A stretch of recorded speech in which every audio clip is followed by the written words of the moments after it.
Gaano pa katagal kakayanin ng makina? May tumatagas na langis. Pinakamatagal na ang kalahating oras. Lin Yuan. Hindi na tayo pwedeng magpatuloy. Dagat na ligaw ang nasa unahan. Wala man lang marka sa mapa ng dagat. Kulang pa ng 100,000 para sa operasyon ni Lola. Kahit bumalik tayo, kamatayan lang ang naghihintay. Tapos na tayo. Sira ang nabigasyon. Nasaan na tayo? Sino ang nakakaalam? Wala pang nakararating sa grupong ito ng mga isla. Magpahinga ka muna. Hahanap ako ng tubig tabang. May mga taong nakarating na sa islang ito. Mga tala sa malayo ang paglalayag. Lugar ng Longsishui. Bawal pumasok sa lagusang sarado kapag hindi panahon. Ang papasok, 9 sa 10 ang mamamatay. Pero ang makalalabas ng buhay, makakakuha siya ng walang katapusang bundok ng isda. Ano ito? Mapa ito ng buong malayo ang pangisdaan. Baka nakahukay tayo ng kayamanan. Anong kayamanan? Nakahanap ka ba ng tubig tabang? Wala akong nahanap na tubig. Pero nakita ko ito. Ito. Alamat ito ng mga matatanda. Mga tala tungkol sa ganoong huli. Dati, itinatala ito ng matatandang mangingisda sa bayan. Pero hindi kailanman naging ganito kadetalye. Sino ang nag-iwan nito? Hindi ko alam. Pero narito ang mga koordinado. Kung totoo ang lahat ng ito. Lin Yuan, ano ang balak mo? Bumalik tayo. Pagkatapos, sundan natin ang mga koordinado rito. At bumalik tayo sa dagat. Nasisiraan ka na ba ng bait? Ngayong nakaligtas tayo, swerte lang ang dahilan. Tito Chen, sa tingin mo, may iba pa tayong daan. Paunti ng paunti ang isda sa malapit na dagat ng bayan. Kaya kong maghintay. Pero hindi kayang maghintay ng sakit ni Lola. Sun Hai, bakit mo ako tinatawag ng ganito kaapurahan? Sakto, may mahalaga rin akong sasabihin sa iyo. Halika, maupo ka muna. Kuya Lin, 1 taon ka nang nagsikap. Kaya ngayon, ililibre kita ng masarap na pagkain. Siya si Biaoje. Siya ang pinakamalaking distributor ng lamang dagat sa bayan. Nabanggit ka na sa akin ni Sun Hai. Sabi niya, magaling ka raw sa dagat. Sun Hai, ano ba talaga ang kailangan mo? Kuya Lin, narito ang 30,000. Sweldo mo ngayong taon. Bilangin mo. Sun Hai, ito ang napagkasunduan natin noong nakaraang taon. Hindi ba 200,000 ang taunang sahod ko? Kuya Lin, alam mo naman ang kalagayan ng negosyo ngayong taon. Bumagsak ang presyo ng isda. Tumaas ang presyo ng langis. Malaki rin ang gasto sa pagmamantini ng bangkang pangisda. 200,000. Hindi ko talaga kayang ilabas ang ganoong halaga. Kung ganoon, kaya mo palang ilibre ang hapunang ito. Lin, ganito talaga ang negosyo. Mahina ang takbo ng negosyo. Hindi rin madali para kay Sun Hai. Hindi madali. Sino ba ang buong araw at buong gabi sa dagat ng walang tulog? Sino ba ang muntik ng malunod habang hinahabol ang kawan ng isda? Sun Hai, sabihin mo sa akin ngayon na biro lang ang lahat ng 30,000.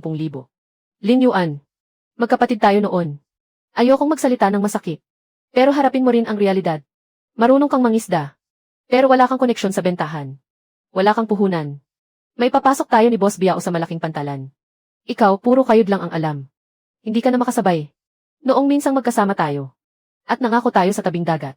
Ang sabi mo, yayaman tayo ng magkasama. Dati iyon. Nagbago na ang isip ko. Bawal ba? Lin, naihanda ko na ang kontrata. Kusang loob kong babayaran ang buong taon mong sahod na 30,000. Pumirma ka na, tapos maghiwalay na tayo ng maayos. Magpayaman na lang tayo sa sarili nating paraan. Hindi ako pipirma. Kung ganoon, pati ang 30,000 iyan, wala ka nang makukuha. Sun Hai, alam mo bang naghihintay si Lola ng pera para sa pagpapagamot? Problema mo iyon. CJ. Sun Hai, tandaan mo, 30,000 iyan ngayong araw.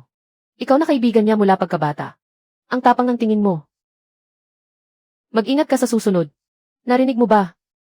Niloko si Lin Yuan ni Sun Hai. Ano pa ang magagawa natin? May suporta na kay Zubiao si Sun Hai. Sino pa ang maglalakas loob na magsalita? Ikaw lang. 5 taon ng bulok ang bangkang ito. Wala nang laman ang kilya. Bakit mo pa inaayos iyan? Pupunta ako sa laot. Itong bulok na lata na ito.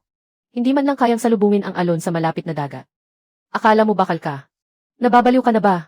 Puro mapanganib na karagatan ang mga koordinado sa tala. Hitcha Reef. Pati malalaking barko takot pumunta roon. At gusto mong sumuong gamit ang bulok na bangkang ito. Wala akong ibang bangka. Hindi ibig sabihin noon na isusugal mo ang buhay mo. Tito Chen. Hindi na pwedeng ipagpaliban ang sakit ni Lola. Magagamit pa ang palo. Tutulungan kitang inspeksyonin at ayusin. Wala na akong ibang maitutulong. Tama na. Hay. Narinig mo ba? Ang dati mong kasosyo ay nag-aayos ng bulok na bangka sa lumang kanto. Sabi niya, mag-isa raw siyang susuong sa malalim na dagat. Sinasabi mong susuong si Lin Yuan sa malalim na dagat. Gamit ang bulok niyang bangka. Tama ka dyan. Sabi ng buong bayan, nasiraan na siya ng bait sa kakahabol sa pera. Saan siya pupunta? Hindi ko alam. Kahit maayos pa ang bulok niyang bangka. Gaano ba kalayo ang mararating yon? Akala mo ba may mapapala talaga siya? Isang bulok na bangka lang. Punit at tinahina ng paulit-ulit pati ang lambat. May pinuntahan ba siya kamakailan? Nakakaibang lugar. Anong ibig mong sabihin? Bakit bigla siyang nagkaroon ng tapang? Baliw siya. O may natuklasan siyang puhunan. Na hindi natin alam. Suriin mo. Talagang natapos niya ang pag-aayos. Lin Yuan, makinig ka. Kakayanin mo pa ba hanggang mamayang gabi? Kahit magsunog ka pa ng insenso, wala ring silbi. Lin Yuan. Jiang Yao. May tuyong pagkain at tubig na sapat para sa 3 araw. Paano mo nalaman na lalayag ako? Buong umaga mong inaayos ang sirang bangkang iyan. Alam ito ng lahat sa pantalan. Pero papalayo ka pa sa Pampang. Hindi aabot ang kagamitang ito sa lugar na may signal. Kaya kapag pumalaot ka, mapuputol ang ugnayan mo sa lahat. Hindi ko na itatanong kung bakit. Pero tandaan mo, bukas lagi ang buying channel ng pamilya ko. Ano man ang maiuwi mo. Matutulungan kitang maibenta lahat. Basta bumalik kang buhay. Oh.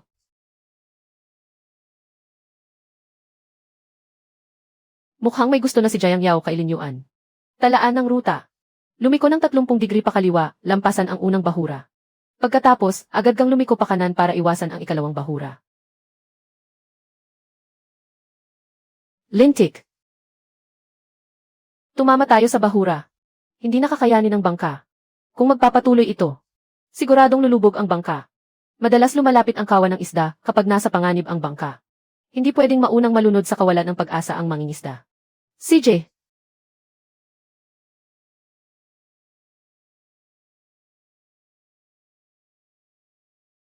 Kung ganoon, magtiis pa tayo ng 1 oras.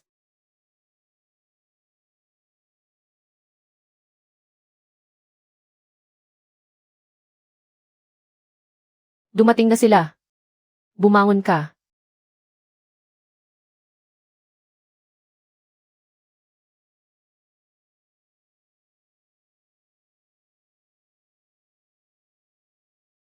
Bumangon ka, sabi ko. Lin Yuan. Lin Yuan.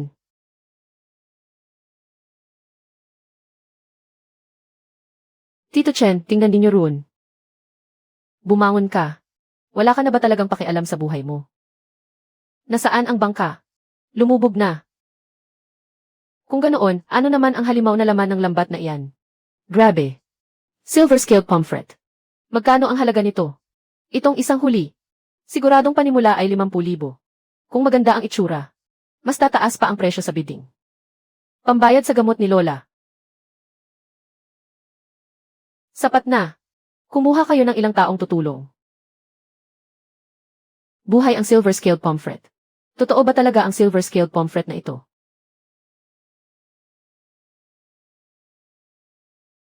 Alam mo ba kung gaano ito kapag kabihira? Napakaganda ng kalidad. Buong-buo ang mga pilak na kaliskis. Malinaw ang mga mata ng isda. Nahuli ito sa pangingisda kagabi. Tito Chen, bibilhin ko lahat ng kargamentong ito.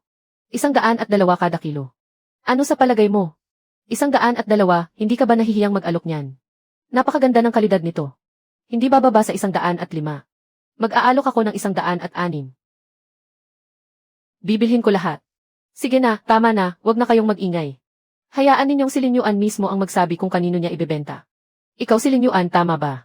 Ibigay mo sa akin ang batch ng silver-scaled pomfret na ito. 107 kada kilo ang alok ko. Pagkatapos timbangin, agad kong ililipat ang bayad. 108. Timbangin na natin. Napupunta sa pinakamataas ang alok. 312 kilo. Kwentahin sa halagang 108 kada kilo. 56,160. Lin Yuan. Ibebenta mo ba o hindi? Ibenta mo. Lumabas sa dagat gamit ang sirang bangka. Kumita ng 50,000 sa isang biyahe. Isang buong taon siyang niloko ni Sun Hai. Pero 30,000 lang ang ibinayad. Ibig sabihin, sino ba talaga ang walang silbi? Silver-scaled pomfret.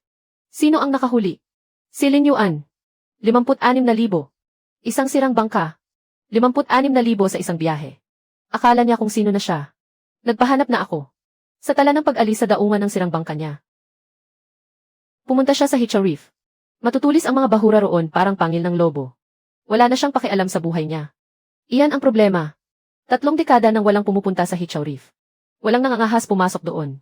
Paano niya nalaman na may silver-scaled pomfret doon? Ang ibig mong sabihin, may nagsabi sa kanya. Nasa isla siya. At isang araw at isang gabi siyang inanod. Pagbalik niya, may hawak na siya. Ng lumang kwadernong ito. Magkasama kayong lumaki mula pagkabata.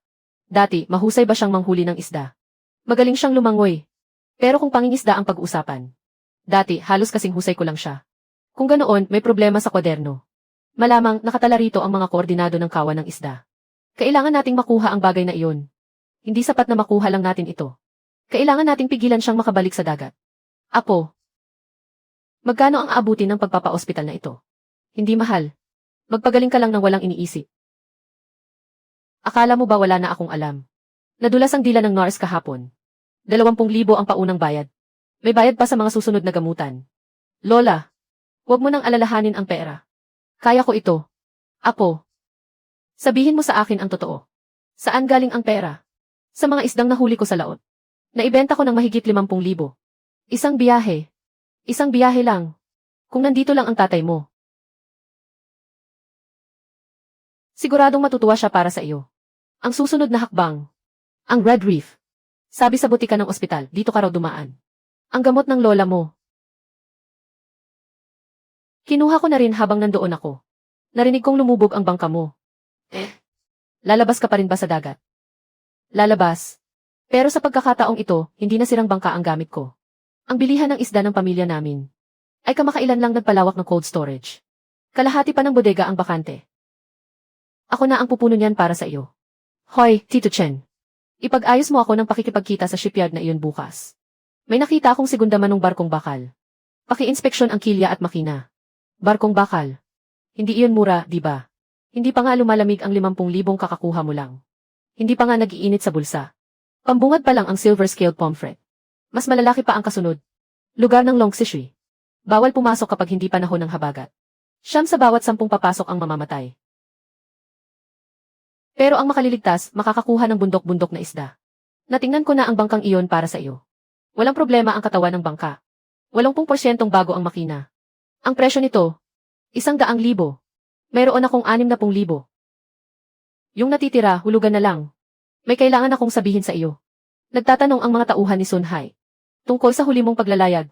May nakakita rin kay Biaoji kagabi. Na pumasok sa eskinita papunta sa bahay mo. Pumasok siya sa eskinita. Ikaw na ang humusga. Alam mo kung anong klaseng tao ang dalawang iyon. Mas kilala mo sila kaysa sa akin. Tito Chen, tulungan mo ako. Sabihin mo, bago mailipat ang bangka sa pangalan mo. Bantayan mo ang kilos ng mga tao ni Sun Hai. Kapag nalaman niyang nagpalit ako ng bangka. Siguradong gagawa siya ng paraan para hadlangan tayo. CJ, Jiang Yao, magtatanong ako sa iyo. Yung cold storage ninyo, kung lalagyan ng red spotted grouper, gaano karami ang kayang itago? Red spotted grouper. Pupunta ka sa Red Reef. Matagal nang lulubog ang lumang bangkang iyon. Ano ang gagamitin mong kapalit? Bagong bangka. Ililipat bukas. Maglalaan ako ng kalahating pwesto sa cold storage para sa iyo. Pero may kailangan kang ipangako sa akin. Ano iyon? Bumalik ang buhay.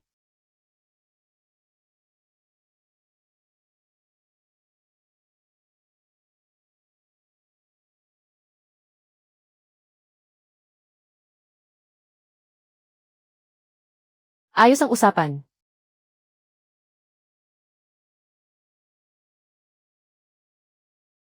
Ano ang hanap mo rito? Tito Chen, anong nangyari? May nangyari sa bahay ninyo. Tumawag ang kapitbahay at sinabi na ang bahay ninyo ay bukas ang lahat ng ilaw kahit hating gabi na. At bukas na bukas ang pinto. Lola, nasaktan ba kayo? Apo, may naghalughog sa bahay natin. Wala namang nawala. Pero hinalughog niya ang buong bahay. Lola, nakita ba ninyong mabuti ang mukha niya? Nakatakip ang mukha niya. At hindi siya katangkaran. Munting Lin, tatawag ba tayo ng pulis? Tumawag ka. Pero may ideya na ako kung sino iyon. Ayos lang na hinalughog niya ang bahay ko. Pero tinakot niya ang lola ko. Hindi pa tapos ang usapang ito. Kumusta ang lola mo? Medyo natakot lang siya. Binigyan siya ng ospital ng pampakalma. Wala naman siyang malubhang nangyari. May silbi ba ang pagtawag sa pulis? Wala namang ninakaw. At hindi rin nakita ang mukha niya ng malinaw. Walang mangyayari. Pero alam ko kung sino iyon. Jiang Yao. Pumunta ako para kumpirmahin ang isang bagay sa iyo. Sabihin mo. Sabi mo noong nakaraan. Magtabi ka ng kalahating pwesto sa bodega ng yelo para sa akin. Hindi lang bodega ng yelo ang kailangan ko ngayon. Kailangan ko ng matatag na daanan para sa pagbili ng isda. Sa panig ni Sun Hai, haharangan ka rin niya sa paglabas ng kargamento, maaga man o huli. Lin Yuan. Sasabihin ko sa iyo ang totoo. Noong una, ayaw ni tatay na makipagtulungan ako sa iyo. Akala niya, ikaw ay hindi magiging matatag kung mag-isa ka sa isang bangka. Pero ngayon, pagkatapos ng insidente sa silver-scaled pomfret, nagbago ang isip niya. Sabi niya, ang batang Lin na ito ay maaaring mamatay sa dagat o yumaman ng todo. Sulit tayaan. Kaya ang itinaya mo ba ay mamatay ako o yumaman ako? Taya ko, yayaman ka. Ito ang kasunduan sa supply. Presyo ng pagbili. 5% mas mataas sa aktual na presyo sa merkado. Ako na sa bayad sa kuryente ng bodega. Ang kondisyon, ang mga huli mong isda, ay unang ibibigay sa akin. Bakit mo ako tinutulungan? Dahil nakikita ko na iba ka sa mga taong naghahanap buhay lang para makaraos. At dahil minsan mo rin akong tinulungan. Tinulungan kita. Noong nakaraang taon, nagbabatayo ng kargamento sa pantalan. Napilayan ang baywang ko. Ikaw lang ang nagbaba ng buong kargamento ng bangka. At hindi ka nagdagdag sa hati ko sa pera. Maliit na bagay lang iyon. Ang taong marunong umalala sa maliliit na bagay ay karapat-dapat tayaan. Sa biyaheng ito sa Red Reef, pagbalik mo, ibigay mo sa akin ang unang batch ng kargamento. Hinihintay ka ng bodega ng yelo. Oh, Yuan. Narinig kong nagpalit ka ng bangka. Bakal ang katawan. Hindi mura, ano? Sapat ba ang kinita mo sa silver-scaled pomfret? Para makabili ng bangka. Hindi sapat. Pero sapat para sa paunang bayad. Paano ang natitira? Sino ang nagarantiya para sa iyo? Wala namang ganoong kalaking yaman si Tito Chen. Si Sun Hai. May gusto ka bang sabihin, diretsuhin mo na? Wala naman. Gusto ko lang kumustahin ang dati kong kaibigan. Tutal, ako ang unang nagsama sa iyo sa dagat. May narating ka na. Masaya rin ako para sa iyo. Salamat sa iyo. Dahan-dahan lang sa pagsasaya. Yuan. Hindi habang buhay swerte sa dagat. Maghinay-hinay ka. Nasa talaan ang swerte ko.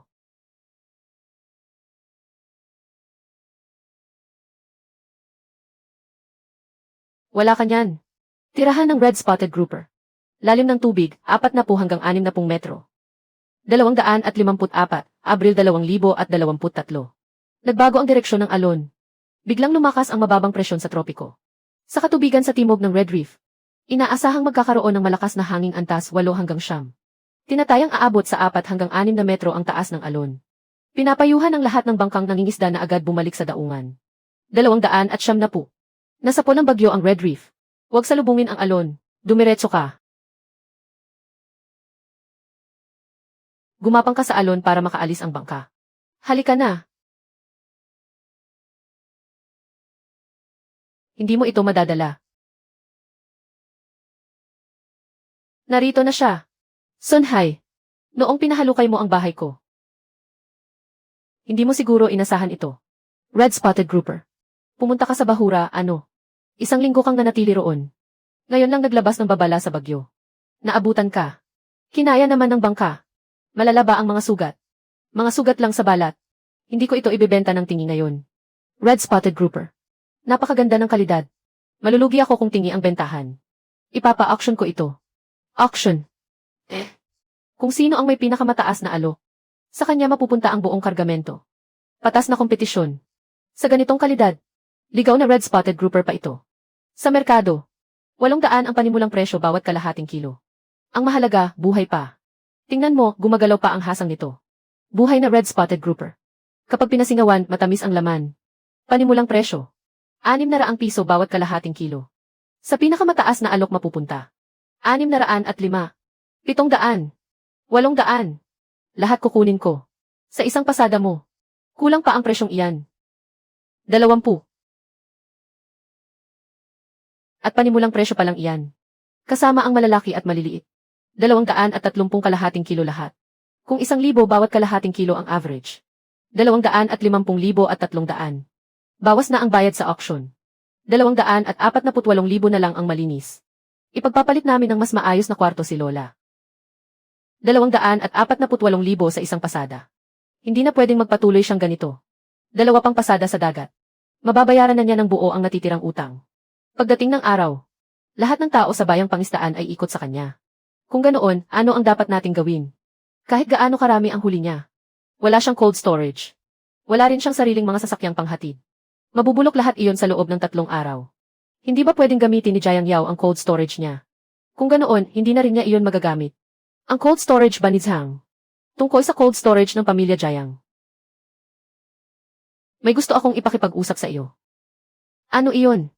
Si Zhang, ang namamahala sa cold storage. Biglang nagsabing kailangan daw ng maintenance ang mga kagamitan. Isasara ang cold storage ng kalahating buwan. 3 pang cold storage ang tinanungan ko. Pero lahat daw ay puno. O kaya naman, sira raw ang mga kagamitan. Hindi ito basta pagkakataon lang. Siyempre, hindi. May nagbanta sa kanila. Kailan mo maibibigay ang bayad sa mga red-spotted grouper mo? Kailan mo ito maibibigay? Bukas. Pero hindi makapaghihintay hanggang bukas ang huli. Kapag hindi na proseso ngayon, aamoy dagat na iyan agad. Sira na ang itsura. Iyong truck. Magkano ang benta? Bibili ka ng segunda manong refrigerated truck. 10 taon na ang truck na iyan at pinakamababa na iyon. Isang beses ko na itong nagamit. Iyan mismo ang minaneho ko. Umaandar pa ang makina. Sapat ba ang hawak mong pera ngayon? 240,000. Hindi pa nagagalaw. Pambayad sa truck at iyon ang matitira. Kasya pa para umupa ng maliit na cold storage. Ang mahalaga, maihatid muna ang paninda mo. Lin Yuan. Napilitan ka lang. Pero sa tingin ko, mas nagiging matatag ka kapag napipilitan. Medyo matanda na ang truck na ito. Pero bagong palit lang ang refrigeration unit noong 1 taon. 80,000 ang isang bagsakan. 120,000 kilometro. Ilang oras kayang tumakbo ng refrigeration unit? 18 grado sa ibaba ng zero. Kayang bumiyahe ng tuloy-tuloy ng 300 kilometro. Mahaba ang mga biyahe ko. Kailangan kong makatakbo ng hindi bababa sa 500 kilometro. Kung ganoon, kailangan mo ng mas malakas na refrigeration unit. Papaltan mo. Dagdagan mo ng 20,000. 100,000 lahat. Kasama na ang pagpapalit at pagkakabit. Kukunin ko ang truck bukas. Ngayon. Hindi pwede ngayon. Kung hindi ngayon, hindi ko na kukunin. May iba pa akong mapagkakautangan. CJ. Ngayong hapon. Ikakabit ang bagong refrigeration unit. Maibibigay ko sa iyo bago magdilim. Lin Seafood Market. Nakaayos na. Sabi nila, magsisimula ang transaksyon 3:00 ng madaling araw. Mas mahal ang isdang mas maganda ang kalidad kapag mas maaga itong dumarating. Mula rito hanggang sa Lin Seafood Market. 6 na oras ang biyahe sa highway. Ikaw lang ang magmamaneho. Ako lang. Mag-ingat ka sa daan. Huwag kang mag-alala. Kakain na lang ako sa daan.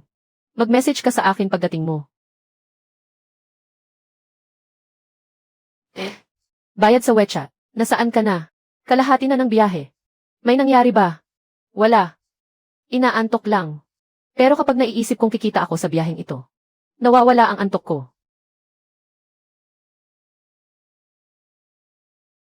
Ganoon lang kasimple. Red Spotted Grouper. Buhay at maganda ang kalidad nito. Saan ito nanggaling? Red Reef. Kakarating lang sa Pampang kaninang madaling araw. Red Reef. Ilang taon ng tiwangwang ang pangisdaan doon. Talagang likas ang pagkakahuli. Bultuhan, 1,200. Sa palengke, umaabot sa 1,400 ang presyo sa subasta. Magbabawas ako ng 200. Pero gusto ko ng bayad na cash. 60 gin ang kukunin ko. 50 kilo cash lahat. Iyon na ang lahat ng matitira. Pinuputol mo ang cold chain ko. May sarili na akong truck. Lumipat ka sa ganoon kamahal na kwarto sa ospital. Malaki ang nagastos mo, ano? Hindi mahal. Manatili po kayo ng panatag. Apo. Pumayat ka. Nangingitim ka na rin. Lalo kang nagiging kamukha ng tatay mo. Maayos na maayos ang paggaling ni Lola. Obserbahan pa siya ng 3 o 4 na araw. Kung walang problema, maaari na siyang lumabas ng ospital. Pagkalabas niya, magpasuri na lang siya ng regular. Salamat, Doc. Apo. Umupo ka. May sasabihin sa iyo si Lola. Muntik na akong hindi makaligtas sa sakit na ito. Napaisip ako. Noong taon na pumanaw ang tatay mo. Halos kasing edad mo siya ngayon. Lola. Pakinggan mo muna ako. Ang tatay mo ang pinakamahusay na mangingisda sa bayan natin. Noong mga panahong iyon, kapag kapos sa pambayad sa pagkukumpuni ng bangka ang isang pamilya, siya ang tumutulong. Kapag may pamilyang walang maihain sa hapag, naghahatid siya ng isda. Sabi ng lahat sa pantalan. Malawak ang puso ng tatay mo. At malawak din ang malasakit niya sa mga tao. Nang maglaon, na aksidente siya. Habang pumapalaot para sa iba. Hinarap ng bangka ang bagyo at hindi na nakabalik. Sinasabi ko ito sa iyo. Hindi para tularan mo siya. Ang gusto kong sabihin. Kung matatag ka talaga, tulungan mo ang sinumang kaya mong tulungan. Lola, huwag kang mag-alala. Alam ko ang ginagawa ko. Mas matalino ka kaysa sa tatay mo. Mabuti at simple ang puso ng tatay mo. Ikaw naman, malalim mag-isip. Ang taong marunong magdala ng mabibigat na bagay ay may kakayahang gumawa ng malalaki. Hindi yumayaman ang mangingisda ng mag-isa. Kapag sama-sama, mas malayo ang mararating. Pangisdaan para sa lambat palibot. Malalim at banayad ang agos. Dito dumaraan ang mga isdang lumilipat-lipat. Angkop ito sa sabayang operasyon ng maraming bangka. Panahon ng pangingisda. Taon-taon mula Abril hanggang Hunyo. At mula Agosto hanggang Oktubre. Tulungan mo ang sinumang kaya mong tulungan. Pangisdaan para sa lambat palibot. Hindi ito kayang gawin ng isang tao lang. Veteranong kapitan. Gusto kong tingnan. Ang mga tala ng kasaysayan ng bahaging ito ng dagat. Ang mga simbolo sa mapa ng dagat na iginuhit dito. Nakamarka pa ba sa mga mapa ngayon? Ang ganitong paraan ng pagguhit ay lumang mapa ng dagat na iginuhit ng mga mangingisda. Tingnan mo rito. Hindi latitude at longitude ang nakamarka, kundi mga palatandaan batay sa mga bituin. Saan mo nakuha ang mapang ito? Tingnan mo rito. Hindi latitude at longitude ang nakamarka, kundi mga palatandaan batay sa mga bituin. Saan mo nakuha ang mapang ito? Ipinamana ito ng mga ninuno ko. Kung ganoon, mahusay pala ang mga ninuno mo. Ang ganitong paraan ng pagguhit ay hindi bababa sa 50 o 60 taon na. Wala pang hiyek noon. Kabisado nila ang dagat. Umaasa sila sa mga bituin, hangin at agos. Tutulungan kitang tingnan ang talaan ng bayan. Tingnan mo rito. Bago pa ang dekada 60. May tradisyon na ang bayan ng mga mangingisda na gumamit ng lambat palibot. Bawat taon tuwing tagsibol at taglagas.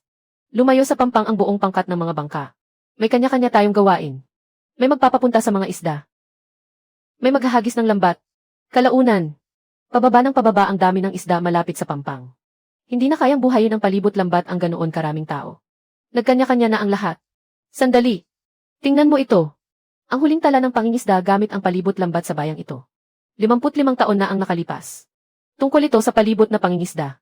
Sinabi ko na sa inyo ng malinaw. Belutraw. Noong bata pa ako, narinig ko sa matatanda. Dati raw ay kayamanan ang bahaging iyon ng dagat. Kalaunan, naputol ang ruta ng mga sasakyang dagat. Kaya wala nang pumunta roon. Bakit naputol? May malalakas daw na agos sa ilalim ng dagat. At may mga kawan pa ng pating. Kung isang tao at isang bangka lang ang papasok, naghahanap lang siya ng kamatayan. Pero kung ilang bangka ang sabay-sabay na magpapalibot ng lambat, at susunod tayo sa tamang pamamaraan, baka kayanin talaga natin. Kaya hindi ko ito kayang gawin ng mag-isa. Kailangan kong bumuo ng pangkat. Maghahanap ka ba ng mga sasama sa paglayag mo? Lin Yuan. May mga matatapang pa ba sa bayan? Nasasama sa iyo sa pagsusugal ng buhay. Bilangin mo ang mga kaya. Kung ganoon, magsimula tayo sa ilan sa kanila. Magsimula tayo sa mga bilang mo. Ako na ang bibilang. Medyo luma na ang bangka ko. Pero kaya pa nitong bumiyahe. Naroon din si Afu sa kanlurang bahagi ng pantalan. At si Big Liu. Pamilyado silang lahat. Baon sila sa napakalaking utang. Kaya nilang makipagsapalaran. Ako na ang kumausap sa kanila. Salamat, Tito Chen. Huwag mo akong pasalamatan. Kapag nagawa mo ito, mababago mo ang mga patakaran sa buong pantalan. Hindi mapakali ang mga tao sa panig ni Sun Hai nitong mga nakaraan. Kung saan-saan nagpapakain si Biaoje. Mag-ingat ka. Naiintindihan ko na. Belutraw. Target ang palibot na pangingisda. 4 na bangkang pangisda lamang ang pinapayagan. Ang panahon ng saganang huli ay mula Abril hanggang Hunyo. Magsisimula na ang countdown. 20 araw na lang bago ang susunod na panahon ng huli. Makinig kayong lahat sa akin. May isang baliw na linyuan na gumagala sa pantalan nitong mga araw. Mag-isa siyang pumalaot at nakahuli ng ilang mamahaling isda. Kung umasta, akala mo kung sino. Pero naisip ba ninyo kung paano niya nahuli ang mga isdang iyon? May hawak siyang isang kwaderno. Hindi alam kung saan niya pinulot. Puro tala iyon ng mga veteranong mangingisda. Dugo at pawis ng mga mangingisda ang nakatala roon. Regalo iyon ng Diyos ng dagat. Bakit niya dapat ang kinin ng mag-isa? Pinaghirapan niya at nahanap sa sarili niyang kakayahan. Ano naman ang pakialam mo? Dati wala itong kinalaman sa akin. Pero ngayon bubuo ng pangkat si Lin Yuan. At dadalhin niya ang mga tao sa Beilutro. Ano ba ang Beilutro? Alam ng lahat ng matatandang mangingisda na lugar iyon ng kamatayan. Ilang tao na ang pumasok doon at hindi na nakabalik. Beilutro. Wala nang rutang pandagat papunta roon. Talagang hindi pwedeng pumunta roon. Ang yumaman ng mag-isa ay sarili niyang galing. Masama ang budhi ng taong ginagawang panangga ang iba. Simple lang ang ibig sabihin ni Boss Sun Hai. Sumama kayo sa kanya. Sigurado. Sumama kayo kay Lin Yuan. Naghahanap kayo ng kamatayan. Kayo na ang magpasya. Yuan. Nagkalat ng balita si Sun Hai sa palengke ng isda. Sabi niya, dadalhin mo raw ang mga tao para mamatay. Ano pa ba ang masasabi niya? Hindi pwedeng angkinin ng isa lang ang biyaya ng Diyos ng dagat. Kung ano-ano ang sinasabi ng mga tao sa pantalan. Hayaan mong magsalita siya. Kuya Lin, hindi pwedeng hayaan mong dumisan nila ang pangalan mo. Narinig ko mismo kanina. May tumawag sa iyong linalinta. Nang aapi ka raw ng mga kababayan natin. Afyu. Daliw. Noong nilalait nila ako. Ano ang sinabi ninyo? Nakita kong buhat-buhat mo ang huli mong isda. Palutang-lutang ka sa dagat buong magdamag. Hindi iyan swerte. Pinaghirapan mo iyon. Ipinagtanggol din kita. Pero kapag kakaunti ang tao, mahirap patahimikin ang mga bibig. Magtiwala kayo sa akin. Ako ang magdadala sa inyo sa laot. Hindi ko pipilitin ang mga hindi naniniwala. Pero kung magpapatuloy ito, hindi tayo makakabuo ng sapat na tauhan. Tito Chen, may itinuro kang kasabihan sa akin. Ang panahon sa dagat. Hindi sapat ang puro salita sa pampang. Kapag nasa gitna na ng dagat ang bangka, doon mo malalaman kung saan humihip ang hangin. Nilalait nila ako ngayon. Inaangkin ko raw ang biyaya ng Diyos ng dagat. Kapag bumalik ng punong-puno ang mga isinama ko sa laot. At nakasalansan na ang mga resibo sa mesa. Sino ang umaangkin ng lahat? Sino ang nakikihati? Hindi na kailangang magpaliwanag. Nabalitaan ko ang nangyari kanina. Kumalat na ang mga sinabi ni Sun Hai sa palengke ng isda. Hindi ka ba galit? Pero hindi iyon makapipigil sa paglalayag ko. Ito ang tindahan ko ng bultuhang bili. Mga mangingisdang matagal ko ng kausap. May 7 tao sa loob. Palihim nila akong tinanong. Totoo ba ang plano mong paggamit ng lambat palamuti? Sinabi kong totoo. Gusto nilang sumali. Pero natatakot silang mapasama kay Sun Hai. 7 tao. Dagdag sina Tito Chen, Afyu at Daliw. Pati ikaw. Sapat na ang 10 bangka. Ano ang sinabi mo sa kanila? Sinabi kong si Lin Yuan ay ganoong klaseng tao. Sumama ka lang sa kanya ng 1 beses sa laot. At hindi mo na siya pagdududahan. Sabihin mo iyon sa kanila para sa akin. Pupunta tayo sa laot makalawa. Hindi ko pipilitin ang mga natatakot pumunta. Ang mga darating. Sabay-sabay kakain sa iisang kaldero. At pantay-pantay hahatiin ang pera. Lin Yuan. May mga taong sinisira ang pangalan mo. Para ihiwalay ka sa lahat. Habang lalo kang lumalakas. Lalo ring dumadami ang sumasama sa iyo. Kailangan mo na lang magpursige ng 1 beses pa. Kuya Lin. Hindi ba tayo pupunta sa Bailutro? Bakit tayo napunta sa pangisdaan ng bluefin tuna? Kailangan ng puhunan para sa operasyon ng lambat palamuti. Unahin nating makahuli ng bluefin tuna para may puhunan. Bluefin tuna. Ang bagay na iyon. Kulang yan ang buong mundo. Tayo pa ang nakatagpo nito. Sundan ang mga ibong dagat. Hanapin ang bakas ng mga isda. Bahagyang gumagalaw ang ibabaw ng tubig. May halimaw na nagkukubli sa kailaliman. Ihulog ang kawit. 2 oras na tayong naghihintay. Baka mali ang direksyong tinatahak natin. Kumagat ang isda, pumwesto ang lahat. Ay, grabe. Gaano kaya ito kabigat? Hindi bababa sa 200 kilo. Panatilihing matatag ang reel.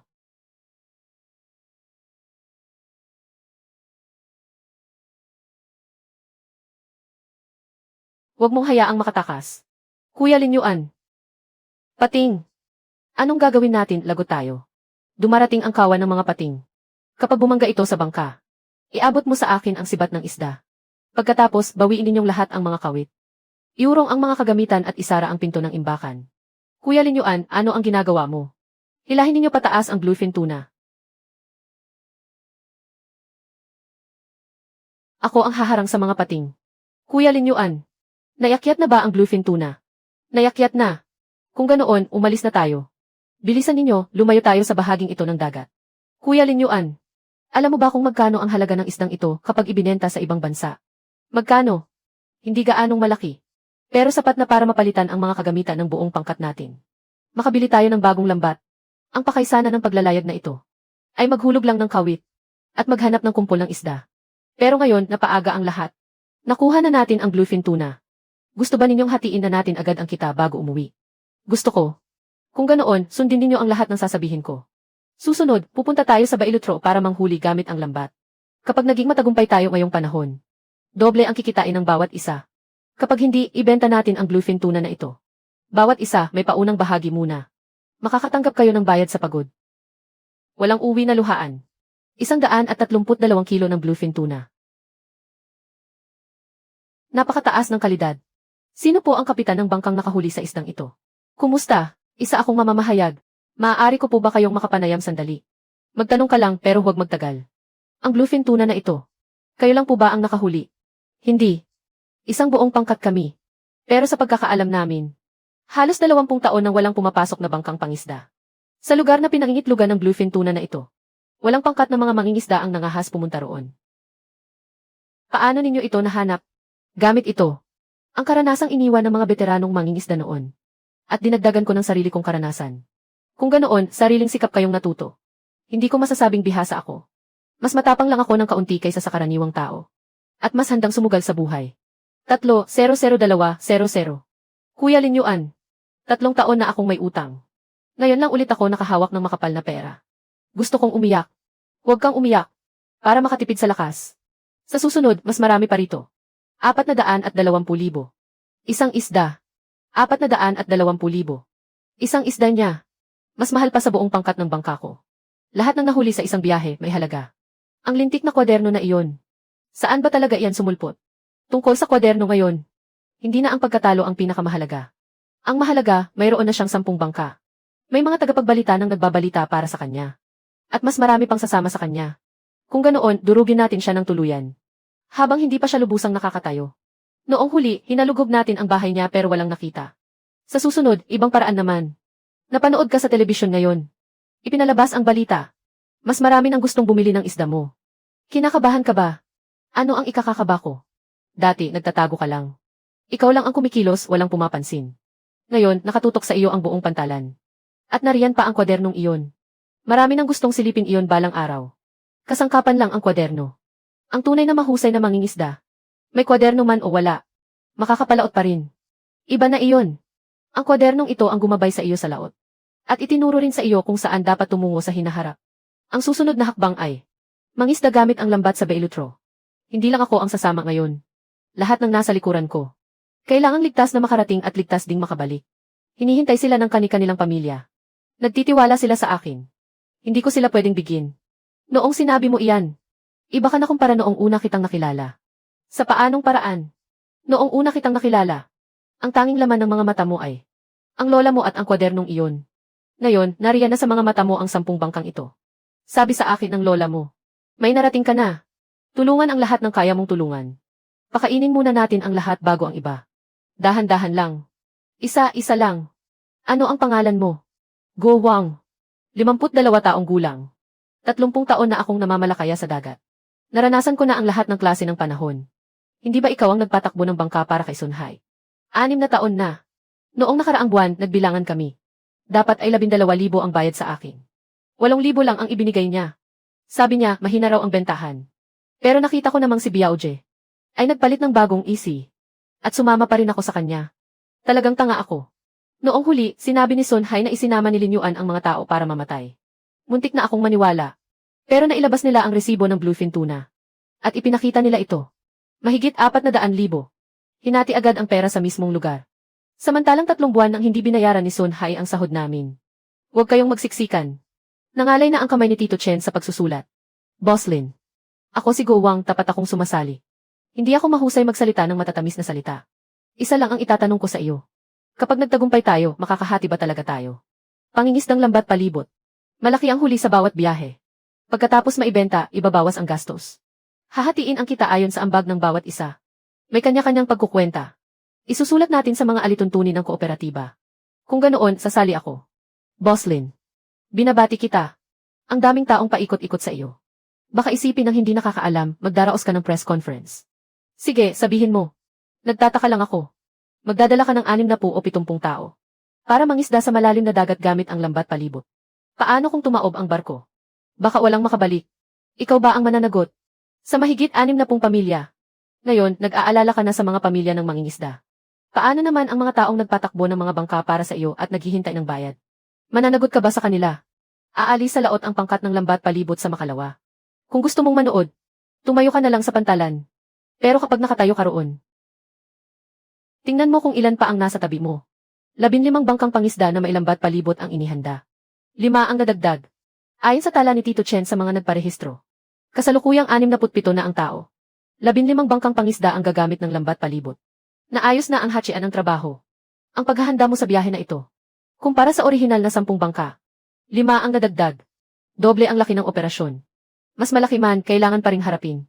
Alam mo ba ang pinakamalaking kaibahan ng pangingisdang lambat palibot? At paglalayag ng iisang bangka. Kapag iisang bangka lang, ikaw ang nagpapasya sa direksyon. Susunod lang sa iyo ang bangkang iyon. Pero kapag mahigit 10 bangka ang sabay-sabay na kumikilos. Kapag may isang bangkang hindi sumunod sa utos, magkakawatak-watak ang buong lambat. Ibig mong sabihin, may ilan pa ring hindi lubos na nagtitiwala sa akin. Isa iyon sa mga dahilan. May isa pa. Kapag mas maraming bangka, mas malaki ang pakay. Mas tumataas din ang posibilidad ng kapahamakan. Kaya bago tayo pumalaot, sa harap ng lahat, lilinawin ko ang mga patakaran. Bilang. Bangka bilang 1. 5. Bangka bilang 2. 5. Bangka bilang 3. 4. Bangka bilang 4, 5. 67. Ngayon, may 3 bagay akong sasabihin sa inyo.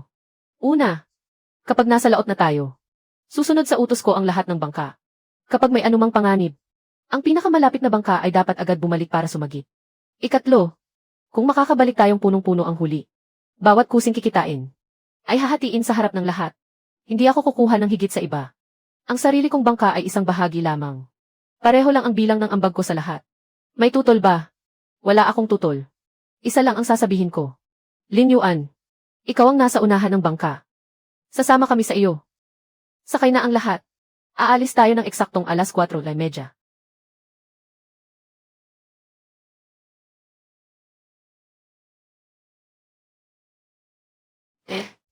Atensyon sa lahat ng bangka. Pagkalampas ng 3 milyang pandagat, papasok tayo sa agos sa ilalim ng dagat. Panatilihin ang layong 40 metro sa pagitan ng mga bangka. Magpares-pares kayo. Bantayan ang isa't isa. Bangka 1, narinig. Bangka 2, narinig. Bangka 3. Kapitan Liu, Kapitan Liu. Naputol ang signal. Kuya Lin. Lumihis ng daan ang bangka 3. Bawasan ng lahat ang bilis. May malakas na agos sa paligid ng bangka 3. Afu, paikutin mo ang bangka at lumapit kayo para tingnan. Narinig. Ihagis ang lubid.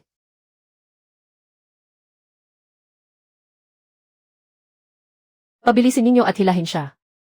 Ayos ka lang ba? Ayos lang. Maaari pa bang magpatuloy ang bangka 3? Kaya pa, walang problema sa direksyon. CJ, gamitin ang channel 7. Bumuo ulit ng hanay. Mag-ulat tuwing 30 segundo. Yuan. Ikatlong araw na natin ito. May ilang bangka nang nagrereklamo. Sinasabi nilang mali ang mga koordinat na nakasulat sa kwaderno. Baka mali ang nakita mo. Tama ang mga koordinat. Kuya Lin, may problema.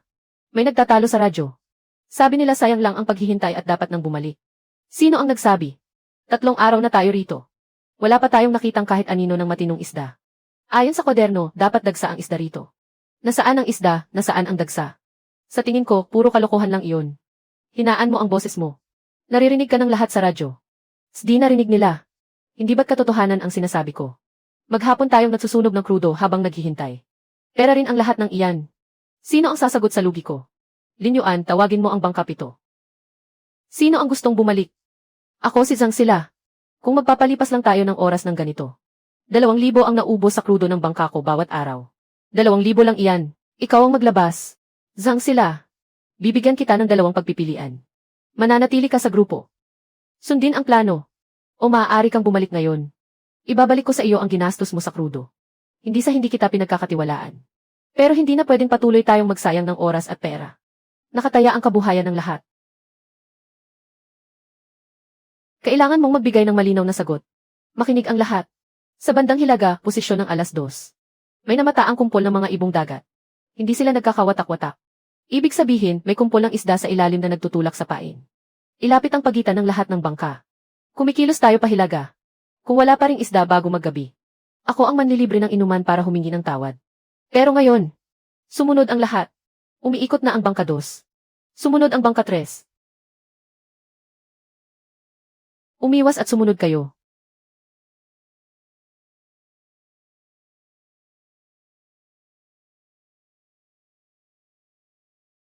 Diyos ko.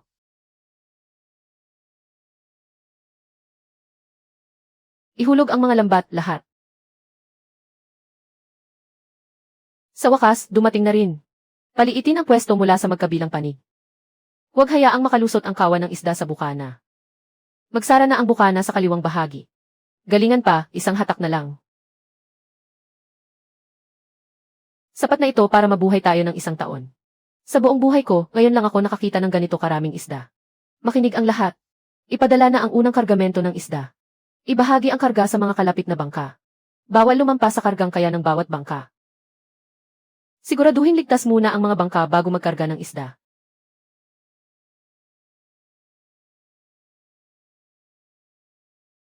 Yuan, tingnan mo ito. Bakit hindi ka umaawit? Muntik na akong maniwala. Bumalik na ang ilang mahahaba ang dila. Kung talagang bumalik sila, habang buhay kong susuntukin ang bibig ko. Bukas ng umaga. Magkita tayo sa pantalan. Miss Jiang. Puno ang kargamento ng 15 bangka. Lahat ay ligtas. Ayos ka, bata.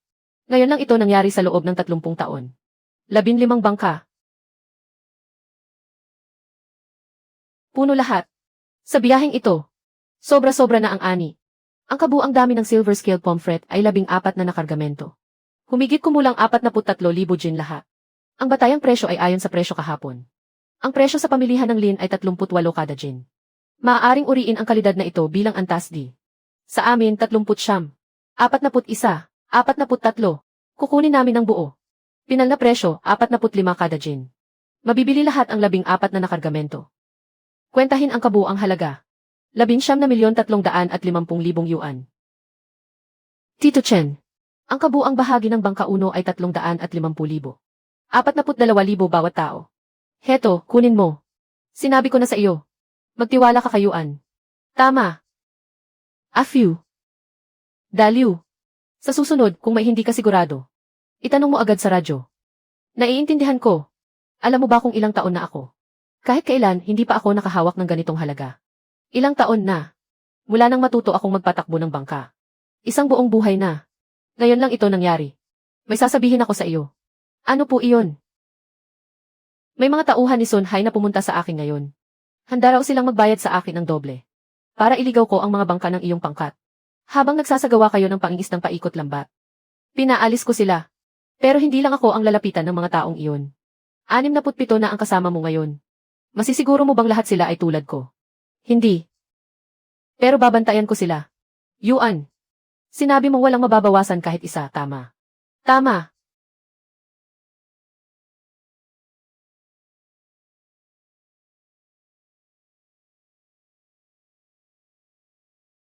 Kung ganoon, bantayan mong mabuti. Ang bayad niya sa akin ay 10%. Ako naman, 50,000 lang ang tunay na puhunan. Umaasa lang naman siya sa swerte. Kung sasama ka sa kanya, ikaw ang sasalo ng panganib. Ni siya mismo, wala ring kasiguruhan. Ang Sun na iyon. Pumupunta ka sa teritoryo ng iba para manuyo ng mga tao at agawin ang loob nila.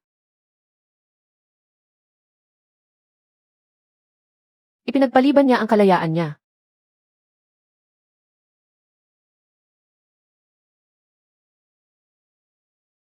Kakahanap lang niya kay Tito Chen.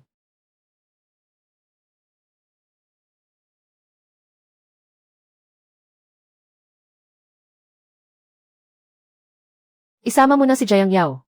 Diretso sa dagat sa ilalim ng ulap. Kung ganoon, siguradong wala pa siyang natatagpo ang liham. Paglampas mo sa lok na iyon, isa lang ang kailangan mong gawin. Bago muling pumalaot ang mga bangka.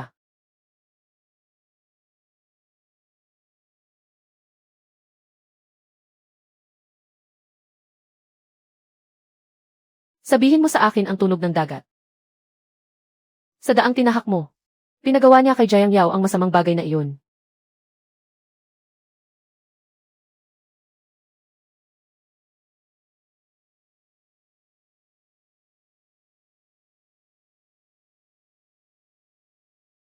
Pero may kaunti akong nakuhang balita.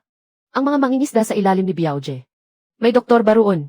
Mas malala pa sa kamatayan ang sakit.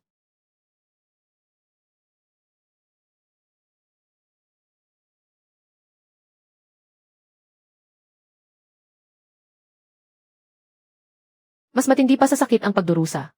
Lola,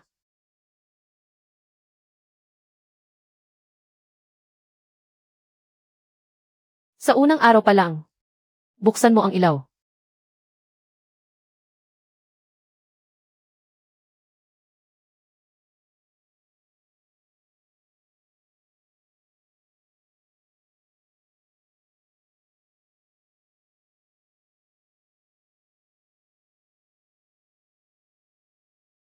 Tingnan mo nga siya para sa akin. Ano bang itsura mo?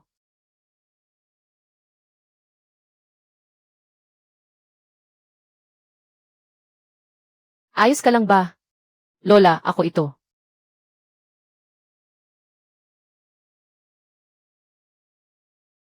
May iba ka pa bang naaalala?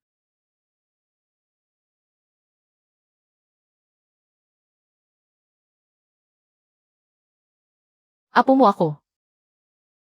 Pero tingnan mo ang kinatatayuan mo. Tungkol ito sa bahay mo. Dinala na si Lola sa ospital. Isang linggong kama para kay Lola. Isang kama sa pribadong silid. Huwag kang mag-alala sa gastos. Noong nagtatrabaho ka pa sa Bailutro. Tingnan mo ang hukay sa ilalim. Nagawa mo nga. Tinanggap mo rin ang pangako niya. Tingnan mo ang ilalim ng dagat. May lugar din doon sa hukay. Sa susunod na laban, 5. Wala ka bang nakuha? Nakita ni Tito Chen ang bahay ninyo. Ipadala mo sa akin ang kuha ng mga kamera sa paligid. Naipadala ko na ang mga kuha mula sa paligid. Nasa kabilang bahagi iyon ng dagat. At saka,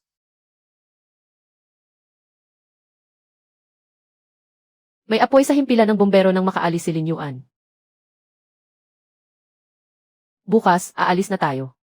Tayo ang tutulong sa inyong nayon.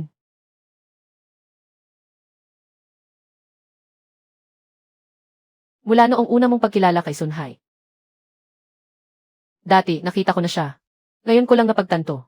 Minsan, may mga taong naglilingkod sa pampang. Minsan naman, malaking halaga ang kanilang isinasakripisyo.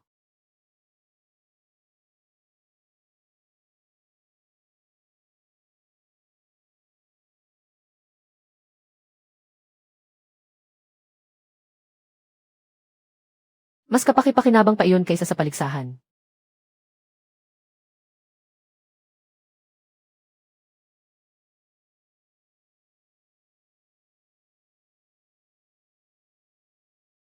Hindi ko kayang sabihin.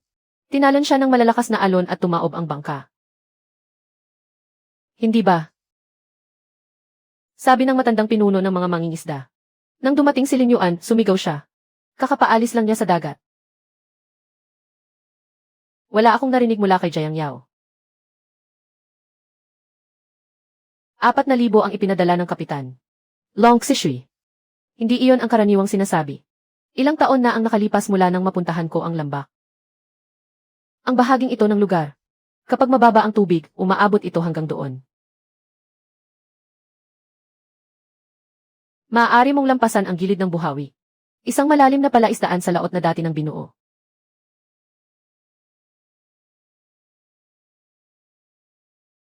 Maghanap tayo ng tamang lugar. Kapag tumaas ang tubig, lulubog ang hukay. Wala na tayong atrasan. Maghintay kayo sa ikalawang himpilan.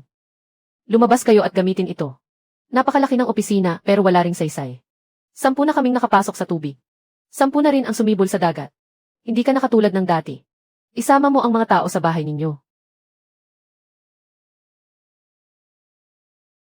Hindi ko kayang gamitin ang 2 anak na iyon. Kahit hilahin mo, hindi ito gagalaw. Noong huli, muntik nang mapahamak si Lin Yuan. Bumalik ka at ihanda mo ako. Ang daan ng ulap. Walang lugar na masyadong malayo para sa aming pangkat. Dalat na dagat. Ngipin sa ulap. Bukana ng bundok at dagat. 4 na malalaki. Lahat ng 6. Ulat ng panukat ng tubig. Bumababa pa, 1.4 metro na lang. Makinig ang lahat. Bumaba na sa wala pang 1.5 metro ang taas ng tubig. Papasok tayo agad sa lagusan.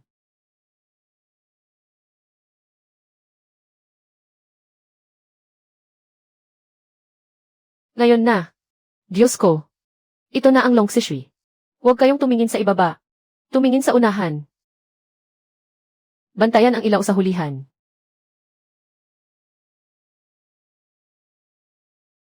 Tataob tayo. Magpatuloy sa unahan ang ibang mga bangka. Hilain ang bangka 1 ang bangka 8. Lahat ng nasa bangka 8 pumunta sa unahan. Bawasan ang bigat sa hulihan ng bangka. 1, 2, 3. Ako na. Bumalik na ang bangka 8. Hindi nagkawatak-watak ang pormasyon.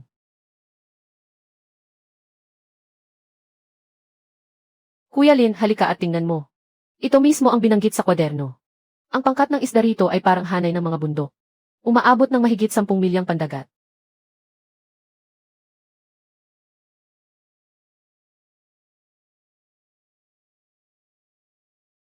Unang lambat. Noon, sinabi sa akin ng tatay ko.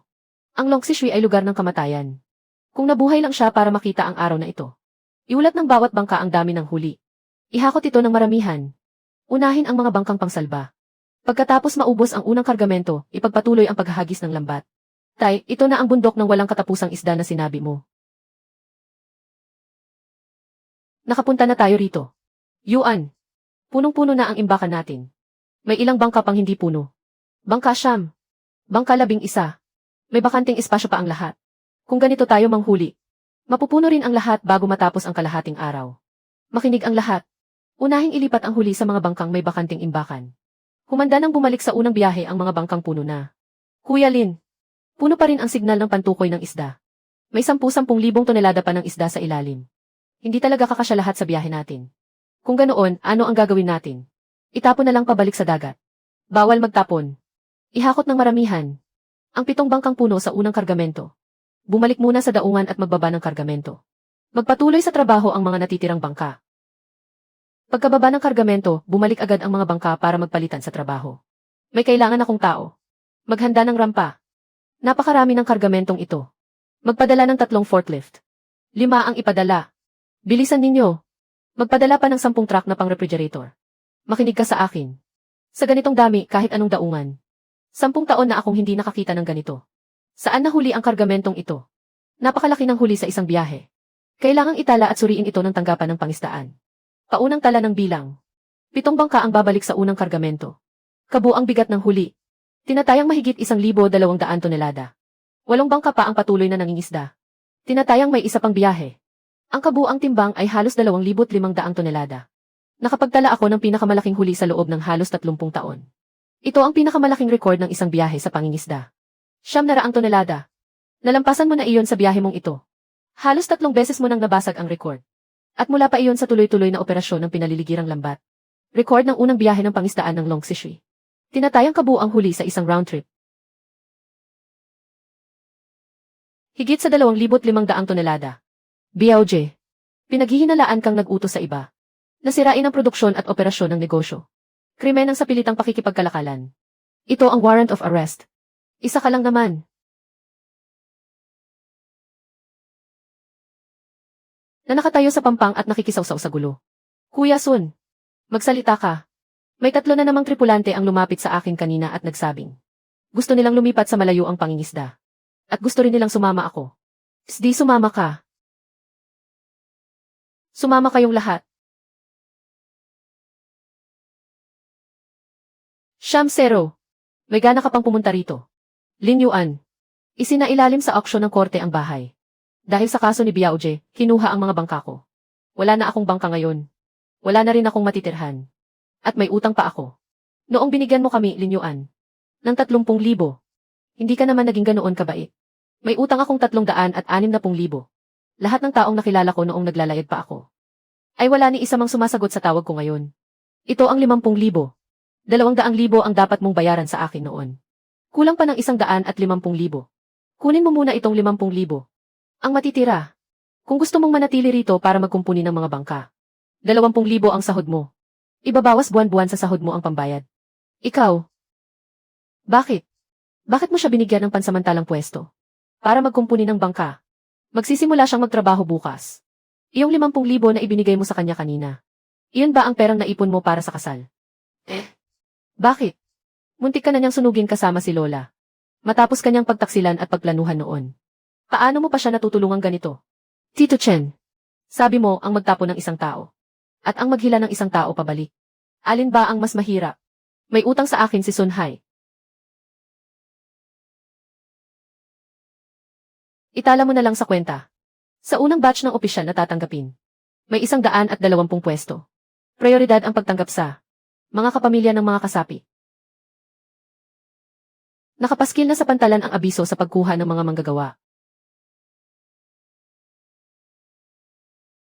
Buksan ang bodega. Lin Yuan. Noong araw, nagkukumpuni ng mga bangka ang tatay mo sa pantalan. Ang pinakamalaking hangarin niya ay mapakain ng busog ang lahat ng tao sa bayan. Nagawa mo iyon. Imposible ang notebook na ito. Ako lang ang nakakaalam nito. Ang ruta patungong pangisdaan ng Longxi. Ang mga koordinata ng pangisdaan na gumagamit ng pinaliligirang lambat. Pati ang mga nauna. At ang mga pattern ng paglipat ng bawat kumpol ng isda. Hindi ito pag-aari ng isang tao lamang.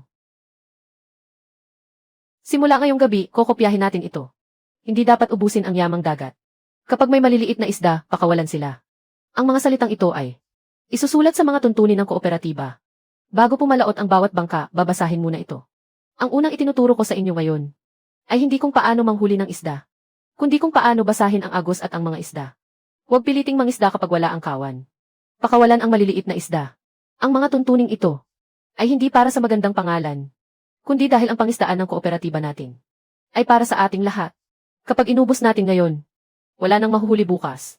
Kuya Linyuan, may nagsasabing sinabi mo sa amin ang lahat ng lihim. Hindi ka ba natatakot na mawalan ng halaga? Hindi nakasalalay sa akin lang ang kooperatiba. Balang araw, ang mga bangka ninyo ay magdadala rin ng mga bagong baguhan. Pagdating ng araw na iyon, ang mga sarili ninyong tala ay magiging mas makapal pa sa aklat ko. Iyon ang tunay na halaga. Kung nangyari sana ito 3 taon na ang nakalipas, at may kapitan ng barko na nagsalita sa akin ng ganito, hindi ako maniniwala kahit mamatay ako.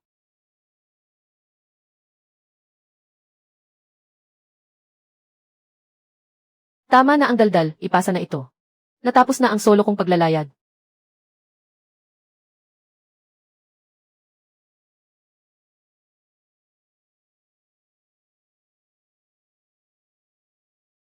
Natapos na. Ilang taon na ang nakalipas. Mag-isa akong nakatayo sa pantalan na ito. May dala akong lumang kwaderno sa bulsa. Noong mga panahong iyon, hindi ko alam kung ano ang kahihinatnan ng bayang ito. Sa hinaharap, hindi ko rin alam kung hanggang saan ako makararating. Ang alam ko lang, hinihintay ako ni Lola. May utang ako. Wala na akong malulusutan. Lumubog ang bangkang pumalaot sa Hichao Reef. Mag-isa akong inaanod sa laot. Noon ko lang naunawaan. Hindi ang kwaderno ang nagligtas sa akin, kundi ang munting lakas sa puso kong ayaw sumuko, na nagpatuloy sa akin hanggang magbukang liwayway. Hindi rin ang kwaderno ang nagligtas sa atin. Hindi kayang gawin at pasanin ng isang tao ang lahat, kundi bawat taong narito. Noong magkakasama tayong lahat sa bangka, lumingon ka sa likod, at makikitang walang bangkang umalis, at walang iniwan ang sinuman sa kanyang kasama para tumakas. Noon ko lubusang naunawaan. Ang tunay na sandalan ay kapag ayaw mong bumagsak, at may taong aagapay sa iyo. Kapag may taong napahamak, may maghahagis ng lubid at hihila sa iyo. Ang mga veteranong mangingisda sa bayan, iniwan nila sa atin ang mga aral na ito. Hindi ito para magnakaw tayo ng yaman para yumaman ng mag-isa, kundi para ang mga susunod sa atin ay may makain. Ngayong araw, kinopya ko ang kwaderno. At gumawa ako ng maraming kopya para ipamahagi. Sa hinaharap sa karagatang ito, sinuman ang may hawak ay maaaring magkaroon ng sariling kopya. Pero papel lang iyan. Ang tunay na galing ay hindi ang pagtapak sa iba, kundi ang gawing sandalan ng iba ang sarili mo. Bilisan ninyo, bilisan. Narito na, narito na. Narito na. Tara na. Naghihintay ang bangka. Mahabang paglalayag.